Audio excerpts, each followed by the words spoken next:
Yan,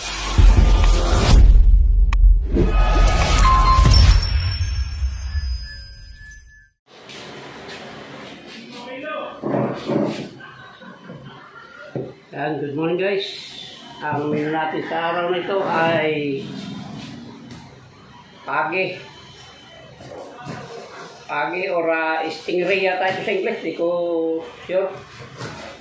Pero so ay pagi ito. Kagayatin po natin ng medyo square lang, tapos lalamasin natin sa kwan. Lalamasin natin yan sa asin at saka sa suka para mawala yung kanyang lansa. Huwag nyo ipapakain ito guys sa mga hayop nyo, kahit sa pusa o sa aso, at siguradong kalbo. Ba, mapuro lang na dito mga si TikTok para isang parang nalapay. And guys, ano lang natin, i-square natin siya, tapos yan ano natin, lalamasin sa asin at saka sa suka bago natin paksiwin. Guys, lalamasin muna natin yan sa asin at suka bago natin balawan at ipapaksiw. Ayan guys. Ano to marami to. Kaya lang may kasunod akong namili. Yung nagtitinda, doon yata nailagay yung hindi ko naman na nabisita, doon nailagay yung isang hiwa. Malaki pa naman yun. Yan guys, salawasin lang natin ng maigi bago natin papaksiwin yan. Hugasan muna bago paksiwin. Para matanggal ang lansa niya. Ito na guys, nahugasan ko na. Kaya natin, hugasan ko na mabuti yan. At malansa po itong pagi nito pag hindi nyo hugasan. Tapos ngayon, ilalagay natin itong, alam niyo po guys kung anong tawag niyan. Dahon po ng alagaw yan. Ewan ko kung ano ang tawag sa inyo. Sa Tagalog po yan, alagaw. Sa Bicol, aggaw. Ewan ko lang sa ibang lugar kung anong tawag dyan. Yan, lalagyan natin siya ng konting suka lang guys. Yan, tama na yan. Siyempre, lalagyan natin ng konting asin. Pampatalab ng konti. Pag kulong-kulo na yan, dadagdagan ko pa ng konting tubig yan para paluto muna bago natin igisa. Kaya tatakpan muna natin guys. Yan, tatakpan muna natin itong maliit para akap na akap. Kaya mamaya lang guys, pagka ginisa na natin, pakikita ko sa inyo yan. Talagyan ko pa ng konting tubig yan para maluto ng gusto. Dahon po ng alagaw yun, yung lagay ko, at saka luya lang. Mamaya natin lalagay yung barikado. Yan guys, kumulo na. Dagdagan natin ng konting tubig. Yan. Kaya lang natin siya kumulo ng kumulo hanggang sa masipsip niya po yan. Pag konti lang yung sabaw, ay igigisa na po natin yan. Yan guys, tingnan natin. Ayan, okay na ito siguro. Konti yung sabaw para hindi natin tapon natin yung ibang yan. Medyo malansa yan. Papatayin na natin yung apoy. Hugasan natin ulit yung kawaling yan. Saling ko rito sa isang lalagyan para mahugasan yung kawali. Para sure tayong wala nang nakapit na lang sa. Kasama rin natin gigisa to, yung daon ng alagaw. Yan, hugasan ko lang yung kawali guys at magigisa na tayo. Yan guys, malinis na uli ang kawali ng TikTok. Yan. Kailangan dito guys, maraming kamatis. Dahil ginisa sa kamatis. Ito po, masarap. Isa po sa masarap sa luto sa pagi. Ang una po luto rito na ginagawa ng karamihan ay pinunot. Ito po ang isa sa masarap na luto sa pagi. Ang ginisa sa kamatis. Yan guys. Medyo galit na yung kawali. Lagay na guys. Yun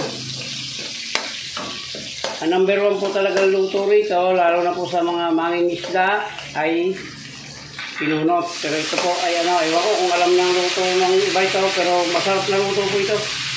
Ito po ay menu ng Bataan. Yan. Lalagay natin yung, ito, maraming kamatis guys. Pari ginisa sa kamatis ito. Lalambutin muna natin yung kamatis para paggisa natin dyan ay talagang parang tomato sauce na siya, tunaw siya.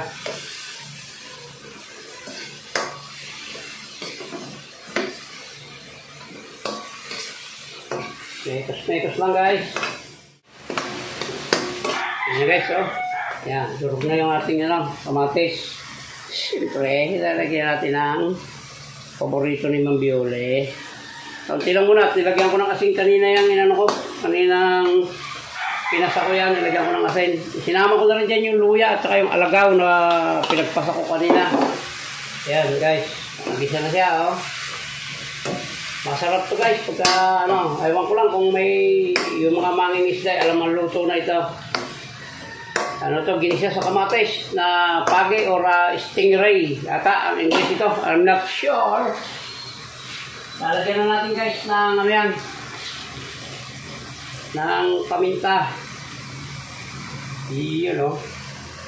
Tapos lagyan natin siyempre ng ginisa mix. Ayoko po noon. Magic sarap. Hindi ko matansya yung alat noon. Yan, okay na yan. Kaunti lang. At lalagyan natin ang paborito ni Mama Taba.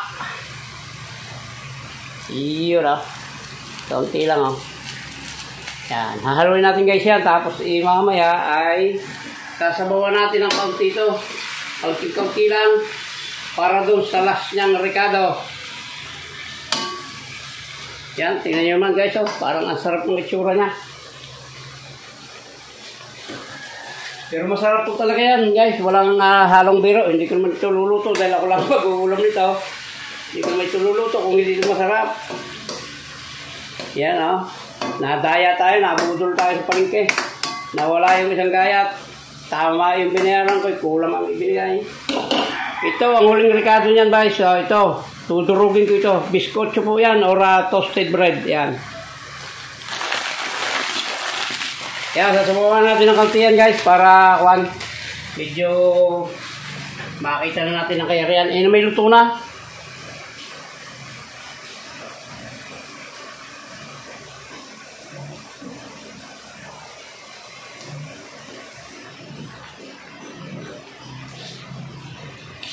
Nawala natin yan. Okay na siguro yan. Mainit sa tubig na nilagay ko para madali. Yan, mamaya lang po ulit. Yan guys, oh. Lalagay na natin yung kanyang, ito may tagal lang nakasalang na paksew. Lalagay natin yung toasted bread or biskotso. Tansyahin nyo lang guys kung gaano gusto nyo, lapot o gusto nyo dami. Ito, isa lang ilalagay natin. Only 5 pesos guys. Iyon o. Tapos ito, titikman na natin ito at paglapot ito, ready to eat ito. Pang-ilikay na naman to, Ma'am Libro. Na pang-ulam or basta any kind. Titikman natin.